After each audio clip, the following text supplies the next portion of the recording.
Mari kita berdoa.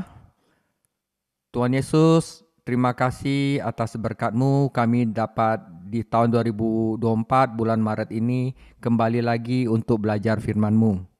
Tuhan Yesus, hari ini kami belajar gereja ketiga yang ada di kitab Wahyu. Biar kita bisa belajar bagaimana kita sebagai gereja memuliakan Engkau sebagai Tuhan dan tidak pernah kehilangan iman kami. Kami tidak bisa apa-apa Tuhan Yesus, karena itu kami perlu Roh Kudus-Mu untuk memelihara hati, pikiran, iman kami.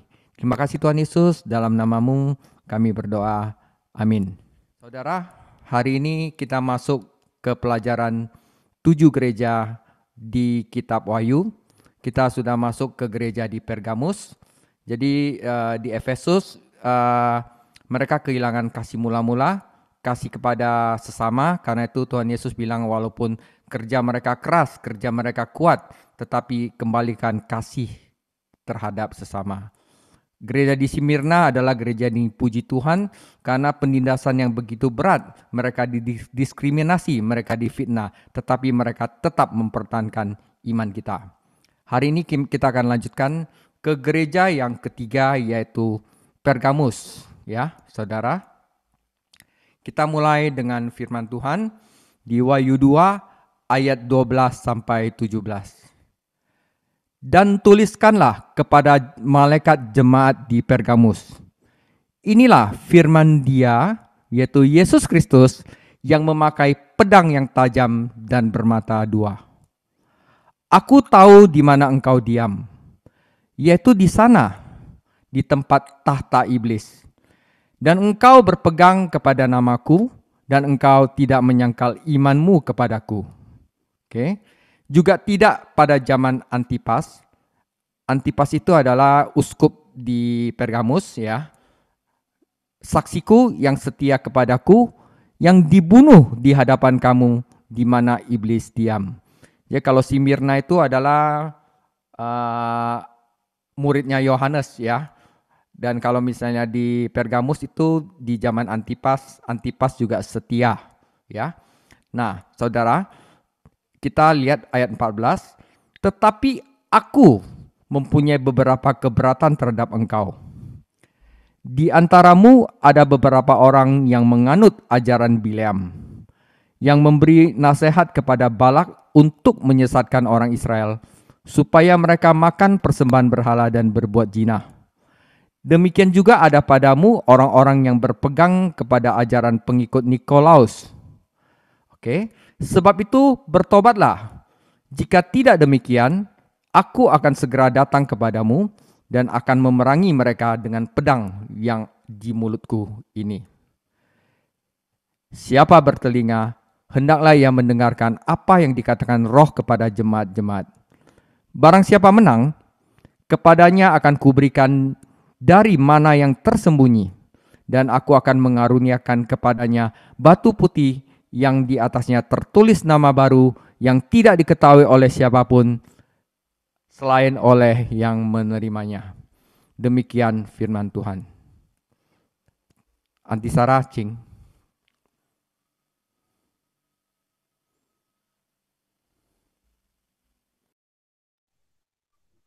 我们来看这个启示录第2章12到17节，则是别迦摩教会的。你要写信给别迦摩教会的使者说，那有2刃利剑的说，我知道你的居所就是有撒旦座位之处。当我忠心的见证人安提帕在你们中间，撒旦所住的地方被杀之时，你还坚守我的名，没有弃绝我的道。然而有几件事我要责备你，因为在你那里有人服从了巴兰的教训。这巴兰曾教导巴勒将绊脚石放在以色列人面前，教他们去测祭偶像之物，行奸淫的事。你那里也有人照样服从了尼哥拉一党人的教训，所以你当悔改。若不悔改，我就快临到你那里，用我口中的剑攻击他们。圣灵向众教会所说的话，凡有耳的就应当听。得胜的，我必将那隐藏的玛瑙赐给他，并赐他一块白石，石上写着新名，除了那领受的以外，没有人能认识。Oke, saudara, kita akan belajar tentang kultur di Pergamus. Jadi Efesus dan Smyrna itu terletak di tepi pantai. Jadi ini ekonominya itu bagus sekali, saudara, karena jalur perdagangan. Nah, Pergamus itu ada di paling utara dari Asia Kecil. Ini Pergamus. Oke. Nah, saya akan mulai. Disebut sebagai kota terbesar di Asia Kecil. Pergamus memiliki kuil pertama yang didedikasikan untuk Kaisar Romawi. Jadi Pergamus itu punya kuil untuk Kaisar Romawi dan merupakan pendukung fanatik kultus kekaisaran. Ini mungkin yang dimaksud dengan tata iblis dalam Wahyu 2 ayat 13. Nah, saudara, selain ada kuil untuk Kaisar, kota ini juga memiliki kuil yang didedikasikan untuk Asclepius, yaitu dewa kesembuhan, yang lambangnya berupa ular yang terjalin pada tongkatnya. Ya, jadi kalau ada dewa ini, dia punya tongkat, ada ular yang ngelingkar di tongkatnya. Jadi kalau kita lihat di apotik-apotik itu ada lambang tongkat dan ular, ini adalah berasal dari dewa Asclepius. Ya. Setan tentu saja juga dilambangkan sebagai ular. 2 Korintus 11 ayat 3 dan Wahyu 12 ayat 9 dan 20 ayat 2. Jadi saudara, apa yang ada di Pergamun ya adalah pusat administrasi Roma sebelum kota ini digantikan oleh Efesus. Jadi kayak di Cungko itu Pecingnya dah, kota administratif ya. Seperti kebanyakan kota Yunani, Pergamus juga memiliki teater yang besar, stadion olahraga yang besar, dan perpustakaan yang luar biasa. 我们来看这个别加摩，被称为小亚细亚最伟大的城市，拥有第一座供奉皇帝的寺庙，也是帝国崇拜的皇日支持主。这可能就是启示录2章13节撒旦的宝座的意思。这座城市还有一座供奉至遗之神埃斯库拉比俄斯的神庙，其象征是一条缠绕在钱杖上的蛇，至今就是仍然是医学象征，就好像卖药的那个有那个蛇的象征。当然，撒旦也会被描绘成一条蛇。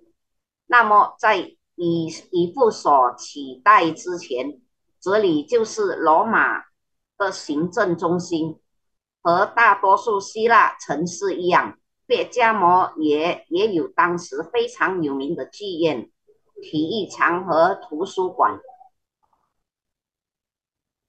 Seterusnya kita akan lihat beberapa arsitektur dari kota Pergamus kuno. Oke, saudara, ini adalah perpustakaan besar yang ada di Pergamus. Jadi menurut Plutarch, sejarawan Yunani, perpustakaan kuno di Pergamus adalah kedua terbesar di dunia setelah perpustakaan di Alexandria, Mesir. Jadi pada zaman kuno ini adalah perpustakaan yang nomor 2 terbesar.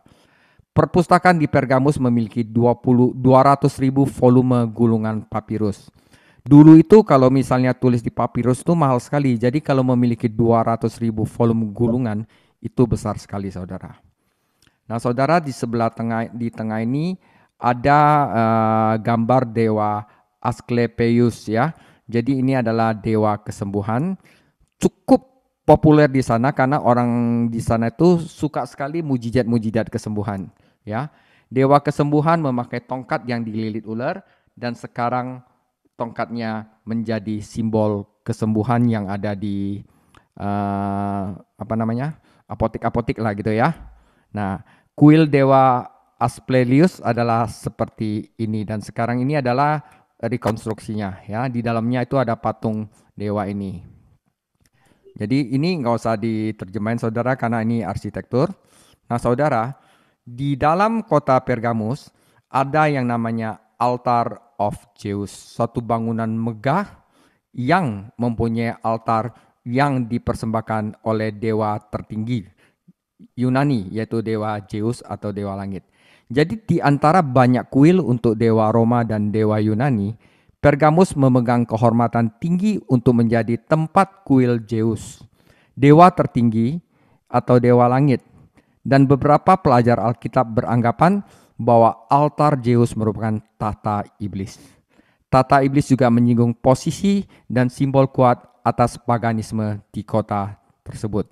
Jadi kota tersebut selain ada banyak administratif, stadion, dan perpustakaan, juga banyak kuil-kuil untuk dewa-dewa. Yang paling terkenal adalah Altar of Zeus. Dewa dari segala dewa Yunani, juga ada kuil yang didedikasikan oleh dewa kesembuhan, di mana Altar of Zeus ini beberapa pelajar Alkitab mengatakan ini adalah tata iblis, saudara. Karena di sana memang memegang posisi otoritas untuk menghakimi, saudara. Oke, arsitektur sudah selesai. Saya akan mulai dengan saudara sebentar. Pujian Tuhan Yesus kepada gereja di Pergamus, dan di sini saya juga akan membahas tentang martir dari uskup Pergamus, yaitu Antipas. Tuhan Yesus memuji kesetiaan dan iman dalam penganiayaan. Jadi orang di Pergamus itu dianiaya, mereka tetap tidak menyangkal nama Tuhan Yesus. Jadi sama seperti saudara-saudari mereka di Smyrna, jemaat di Pergamus telah mengalami penganiayaan. Salah satu dari mereka, yaitu uskup mereka sendiri, yaitu Antipas, telah mati martir karena iman. Ya, meskipun mengalami penderitaan yang hebat, gereja ini tetap setia kepada Tuhan Yesus. Mereka menolak untuk menjatuhkan dupa di atas altar dan berkata, Sesar adalah Tuhan. Nah, saudara, di sini Tuhan Yesus memberikan gambaran tentang dirinya sendiri sebagai pedang yang tajam dan bermata dua. Pastinya akan menyemangati orang-orang di Pergamus karena pedang juga merupakan simbol lebih penting bagi gereja yang seharusnya takut akan pedang Kristus daripada pedang Romawi. Oke. Nah, saudara perlu tahu, Antipas itu diberikan hukuman yang sangat mengerikan. Jadi dia dimasak hidup-hidup di dalam satu pot perunggu yang berkepala lembu, ini sapi, ya. Ini adalah salah satu hukuman yang paling keji di zaman kuno, saudara. Dimasak hidup-hidup. Oke.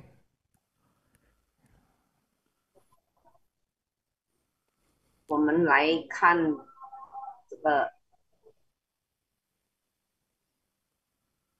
个是主耶稣称赞忠心和在必中的信心的信徒，像士美拿的弟兄姐妹一样，别加摩的教会也经历过逼迫，其中一位是安提波，就为信仰寻道。你们看见这个图呀，他被活活的煮熟，尽管经历了巨大的苦难，这个教会仍然忠于主耶稣。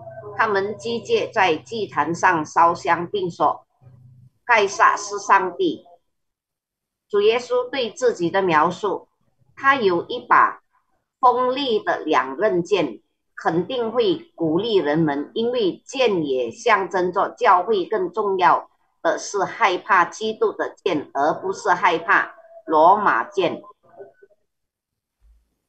Oke, saudara. Nah, saudara, tetapi walaupun jemaat di Pergamus itu dipuji Tuhan Yesus, mereka ada yang agak sedikit tercelah. Jadi meskipun mereka berani melawan penganiayaan, orang-orang percaya di Pergamus itu bukannya tidak bersalah di hadapan Tuhan. Jadi setan itu banyak akalnya. Mereka tidak bisa menjatuhkan iman mereka lewat penganiayaan. Mereka menjatuhkan iman mereka dengan mengajak mereka untuk tertipu dengan pengajaran-pengajaran sesat. Jadi setan itu banyak cara, saudara, untuk merontokkan iman. Bisa lewat penindasan, bisa lewat guru palsu, dan juga bisa dengan ekonomi, saudara. Ya, setan tidak mampu membinasakan mereka dengan datang seperti singa yang mengaum-ngaum. Itu adalah dengan penindasan. Namun ia membuat terobosan seperti ular yang menipu, saudara. Jadi dia pakai cara menipu sekarang. Nah, akhirnya apa? Dia membuat sekelompok orang di Pergamus yang suka berkompromi, ya, sekelompok orang yang suka berkompromi telah menyusup ke dalam persekutuan gereja, dan Yesus Kristus membenci doktrin dan praktek mereka. Nah, saudara, para penyusup ini disebut Nikolaitan, ya, Nikolaus kalau bahasa Indonesianya, Nikolaus yang sudah kita temui di Efesus. Jadi doktrin Nikolaus itu mirip dengan doktrin Bileam di masa Perjanjian Lama. Namanya berarti memerintah rakyat, dan apa yang Nikolaus ajarkan disebut doktrin Bileam. Nama Ibrani Bileam juga berarti penguasa rakyat. Mereka punya otoritas untuk menguasa, katanya. Dan mungkin sinonim dengan Nikolaus. Sayangnya, kelompok yang mengaku beriman ini memerintah masyarakat dan menyesatkan mereka. 我们来看这个尼哥拉党他们就是在旧约所描述的这个巴勒和巴兰，尽管勇敢的抵抗迫害，别迦摩的信徒在神面前并不是无辜的。撒旦虽然无法像嚎叫的狮子一样降临来消灭他们，在彼得前书5章8节，但他却像诡诈的蛇一样侵入。一群火血的人渗透到了教会的团契中，耶稣基督憎恨他们的教义和做法。这些入侵者被称为尼哥拉党，我们已经在以弗所见过他们了，在启示录2章6节。他的名字的意思是统治人民，他们所教导的被称为巴兰的教义。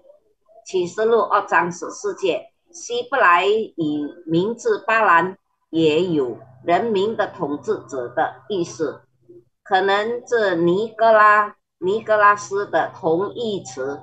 不幸的是，只群自称信徒的人统治了人民，误导了人民。 Oke, saudara. Nah, apa yang diajarkan Nikolaitan dengan doktrin Bileamnya? Nah, di sini kita akan bahas dengan singkat doktrin Bileam. Jadi kita harus memahami kisah Bileam membantu kita menafsirkan kelompok jahat ini dengan lebih akurat. Ya, kalau mau baca Bilangan 22 sampai 25. Jadi Bileam adalah seorang nabi sejati, tetapi melacurkan nubuatnya untuk mendapatkan uang dari Raja Balak, ya, yang memperkerjakannya untuk mengutuk bangsa Israel. Tetapi Tuhan mencegah Bileam untuk benar-benar mengutuk bangsa tersebut. Bahkan Tuhan mengubah kutukan menjadi berkat. Tetapi Balak tetap saja ingin menjatuhkan Israel dan mendapatkan caranya. Bagaimana caranya? Dengan mengikuti nasihat Bileam dan berteman dengan Israel. Jadi mereka nggak bisa nindas, mereka berteman, ya, diajak teman dengan Israel. Dan lalu mengundang orang-orang Yahudi untuk beribadah dan berpesta di altar pagan. Ya. Jadi kadang-kadang jika Anda tidak bisa mengalahkan mereka, ya kita bergabunglah dengan mereka dan memberikan pengaruh. Saudara, pada zaman itu Ya, orang-orang Yahudi langsung jatuh dalam perangkap dan banyak dari mereka menjadi teman baik tetangga dari musuh mereka. Ya, mereka jatuh ke dalam penyembahan berhala di depan umum, ya, makan daging dari altar penyembahan langsung berhala dan melakukan percabulan sebagai bagian dari acara keagamaan pagan. Akhirnya di zaman perjanjian lama 24.000 orang tewas karena tindakan mereka kompromi yang tidak taat itu. Karena Tuhan bilang, akulah Tuhan, kamu harus menyembah aku saja. Dan mereka melakukan pelacuran rohani dengan makan daging persembahan berhala, melacurkan diri dan juga menyembah dewa lain. Ya, saudara, itu adalah doktrin Biliam. 我们来看这个巴兰的教导呀。了解巴兰的故事，有助于我们更准确的解释这个邪恶团体。如果我们要我们要知道巴兰的这个事迹，就是我们要见这个民数记22章到25章。巴兰是一位真正的先知，他歪曲自己的预言，从巴勒王那里得到金钱，巴勒王雇佣他来咒骂以色列人。神阻止巴兰真正咒诅这个国家。事实上，神把咒诅变成了祝福，但巴兰仍然如愿以偿。如何呢？就是通过听从巴兰的建议，并与以色列交好。他邀请犹太人在异教徒的祭坛上敬拜并享受盛宴。如果你不能打败他们，那就加入他们吧。犹太人立刻落入了陷阱，他们中的许多人成了好邻居，他们吃异教祭坛上的肉，并在异教宗祝仪式上犯奸淫。24000人因这种不服从妥协的行为而死。在民数记25章1到9节。 Jadi kita tahu bahwa Allah sangat benci terhadap dosa ini ya. Dosa kompromi, tidak taat kepada satu Tuhan aja. Jadi kita kompromi baik-baik saja kok. Enggak, Tuhan benci dosa ini saudara. Kita jelas di sini. Karena waktu zamannya Israel aja 24.000 orang seketika tewas karena dosa ini. Nah saudara, perjinan rohani ya. Mengapa sedikit sejarah kuno ini berlaku bagi orang-orang percaya di Pergamus?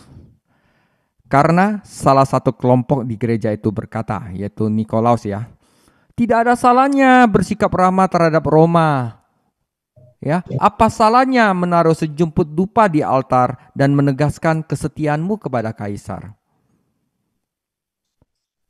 Uskup mereka Antipas menolak untuk berkompromi dan menjadi martir. Namun, kelompok pihak ini yaitu Nikolaus menghasut orang-orang Pergamus untuk mengambil jalan mudah dan bekerja sama dengan Roma. Tuhan Yesus menuduh orang-orang Kristen di Pergamus berbuat dosa. Melakukan apa? Percabulan rohani dengan mengatakan kaisar adalah Tuhan. Tentu saja kompromi ini membuat mereka diterima di serikat Romawi dan melindungi mereka dari penganiayaan Romawi. Namun hal ini membuat mereka kehilangan kesaksian dan mahkota mereka. Nah saudara, kembali ke zaman ini saudara. Saudara, orang-orang percaya saat ini, kita saudara, juga menghadapi godaan untuk mencapai kemajuan pribadi melalui kompromi yang tidak saleh. Ya, you udah percaya Yesus, nggak ada salahnya sembah ini. Kalau sembah ini nanti saya kasih bisnis buat kamu. Nah bisa juga kalau begitu. Atau saya kasih pesta yang enak buat kamu kalau kamu juga bisa berlutut di dewa saya atau bagaimana, ya kan? Ya kadang-kadang orang yang kompromi itu kadang-kadang ya apa salahnya gitu. Nah di sini saudara yang menarik. Nama Pergamus itu berarti menikah. Ya, mengingatkan kita bahwa setiap gereja lokal bertunangan dengan Kristus dan harus dijaga kemurniannya. Jadi bayangkan saudara, Yesus Kristus yang sebagai mempelai pria, bagaimana rasanya kalau tunangannya atau mempelainya itu direbut oleh orang? Atau ada orang yang sengaja memisahkan Tuhan Yesus dengan gerejanya. Wah, Tuhan Yesus pasti ngamuk ya. Nah, saudara, nanti kita akan melihat dalam kitab Wahyu bahwa sistem dunia yang saat ini digambarkan dengan seorang pelacur yang najis. Jadi kontras dengan kita sebagai mempelai yang suci. Jadi sistem dunia adalah seorang pelacur, kita adalah seorang mempelai. Sedangkan gereja ditampilkan sebagai mempelai wanita yang murni. Jadi oleh sebab itu, jemaat atau individu Kristen yang berkompromi dengan dunia hanya untuk menghindari penderitaan atau mencapai kesuksesan berarti melakukan perjinan rohani dan tidak setia kepada Tuhan Yesus. 我们来看这个树林的淫乱，为什么这段古代历史使用一遍的信徒呢？因为教会中有一个团体说，对罗马友好并没有什么错，在神堂上烧一炷香，表示对皇上的忠诚，有什么不好？安提波斯积极妥协并成为烈士，但其他人是采取了简单的方式，并与罗马合作。上帝指治别加摩的基督徒有罪，犯了树林的奸淫，并说该撒是上帝。当然，这种妥协让他们被罗马联盟接纳，并保护他们免受罗马的迫害，但只让他们失去了见证和王冠。今天的信徒也面临着通过不敬虔的妥协来实现个人进步的诱惑。别加摩这个名字的意思是已婚，提醒我们每个地方教会都与基督订婚，并且必须保持纯洁。在哥林多后书11章1到4节。稍后我们会在启示录中看到，当前的世界体系被描绘成一个不洁的妓女，而教会则被描绘成一个纯洁的新娘。基督徒团体和个人为了避免痛苦或取得成功与世界妥协，就是犯树林的奸淫，对主耶稣不忠心。 Oke, jadi kita tahu problem gereja di Pergamus itu adalah mereka kompromi dan tidak setia. Oke, sama Tuhan Yesus ya. Mereka mungkin pikir nggak apa-apa, tapi sebenarnya ini adalah satu yang Tuhan Yesus benci ya. Karena Tuhan Yesus bilang, saya adalah yang memegang pedang bermata dua dan pedang yang tajam. Nah, saudara, Antipas yang mati martir mungkin telah merasakan pedang Roma ya. Dia di martir hidup-hidup, dimasak. Namun gereja di Pergamus akan merasakan pedang Kristus, yaitu firman, jika mereka tidak bertobat. Ini bukan mengacu pada penghakiman waktu kembalinya Tuhan kita, tetapi pada penghakiman saat itu yang menimpa sebuah gereja ketika gereja tersebut tidak menaati firman Tuhan. Jadi Tuhan Yesus telah menampilkan dirinya sebagai Dia yang memegang pedang tajam, sehingga gereja itu tidak mungkin mengabaikan bahayanya. Seperti gereja-gereja sebelumnya, seruan penutupnya ditujukan kepada individu. Jadi nasihat ini ditunjukkan kepada kita saudara, individu ya. Jangan melacurkan rohani, jangan tidak setia kepada Tuhan Yesus. Jangan mempunyai Allah lain selain Tuhan Yesus ya. Karena mungkin orang-orang bilang, "Oh, kalau saya begitu mungkin saya ada orang yang kasih saya uang. Mungkin orang itu jadi baik sama saya. Oh, mungkin orang itu akan menerima saya." Ya kan? Nah, jadi seperti gereja-gereja sebelumnya, seruan penutupnya ditujukan kepada individu, barang siapa mempunyai telinga, ya, dan ini kepada dia yang menang. Jadi saudara, di sini dikatakan dia akan memberikan mana, ya, mana di tempat yang tersembunyi. Mana di tempat tersembunyi adalah di tabut perjanjian, di mana-mana itu ada satu gentong ini ya. Allah memberi makan bangsa Israel dengan mana selama perjalanan mereka di padang gurun, dan sepanci mana ditempatkan di dalam tabut perjanjian, yaitu Keluaran 16 ayat 32 sampai 36, Ibrani 9 ayat 4. Nah, saya akan jelaskan di slide berikutnya apa artinya diberikan mana ya di tempat yang tersembunyi. 我们来看主耶稣的忠告。安提波感受到了罗马的剑，但别加摩的教会如果不悔改，就会感受到基督的剑。道就是希伯来书4章12节，这不是指我们主的再来，是指当教会违背神的话语时所面临的当前审判。神自称为拿作利剑的，就是启示录2章12节，因此教会不可能忽视这一个危险。与早期的教会一样，它的最后呼吁是针对个人的，凡有耳的就应当听。得胜者在启示录2章17节。神在以色列人狂野的旅行中，用玛瑙喂养他们。一罐玛瑙被放在月柜里，在出埃及记16章32到36节，希伯来书9章4节。这个玛瑙是拿来做纪念的。Oke. Nah, saudara, kita lihat korelasinya. Maksud Tuhan Yesus mengatakan itu, daripada engkau makan makanan yang dipersembahkan kepada berhala, umat beriman di Pergamus perlu berpesta dengan makanan kudus Allah, yaitu mana, yaitu roti hidup yang terdapat di dalam Yesus Kristus melalui firman Tuhan. Oke. Nah, mana ini adalah mana yang tersembunyi, mengacu kepada mana yang ada di tabut perjanjian. Dan di dalam tabut perjanjian di perjanjian lama, tabut perjanjian adalah tata Allah. Jangan datang kepada tahta setan yang berkuasa di Pergamus. Datanglah kepada mana, di mana tabut perjanjian adalah tahta Allah. Oke, saudara, jadi dapat dia punya korelasi ya. Ya, jangan melacurkan diri. Ya, pestalah dengan firman Tuhan, yaitu mana yang ada di dalam tata Allah.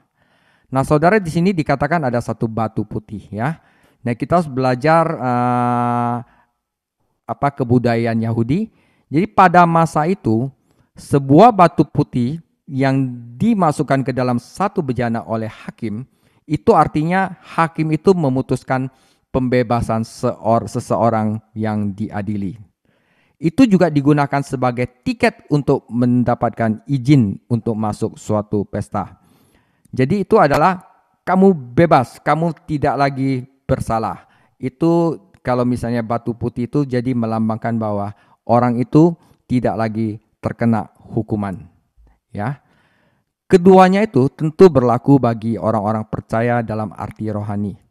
Jadi kalau misalnya kita tidak lagi melacurkan diri, kita tidak setia kepada Tuhan Yesus, kita cuma fokus kepada firman Tuhan dan fokus kepada Tuhan Yesus, maka orang tersebut akan dinyatakan benar melalui iman di dalam Kristus. Dan ia akan masuk dan berpesta kepada Kristus saat ini. Ya, di mana adalah perjamuan anak domba ada di bawah, dan akan berpesta bersama dia di dalam kemuliaan, yaitu pesta anak domba. Demikianlah firman dari Yesus Kristus, dia yang memegang pedang tajam dan pedang bermata dua. Jadi kita jelas ya arti dari firman hari ini kepada jemaat di Pergamus. 我们来看这个最后的，别迦摩的信徒不需要吃祭偶像的事物，在启示录2章14节，而是需要吃上帝的圣事物，即通过在耶稣基督里找到的生命的粮。马太福音4章4节，约翰福音6章32节。约柜是神的宝座，在撒母耳记下6章2节，诗篇80篇第1节，以赛亚书第37章第16节，与在别迦摩统治的撒旦的宝座形成对比。在启示录2章13节所描述的，当时法官将一块白色的石头放入容器内，以界定释放受审判的人，这也被用作获得参加聚会许可的门票。从属灵的意义上来说，这两者对信徒来说都是正确的。他因信基督而被宣告为真，他现在与基督一同作戏，在启示录3章20节，并将在荣耀中与他一同作戏，他就是耶稣基督。启示录19章第6到第9节。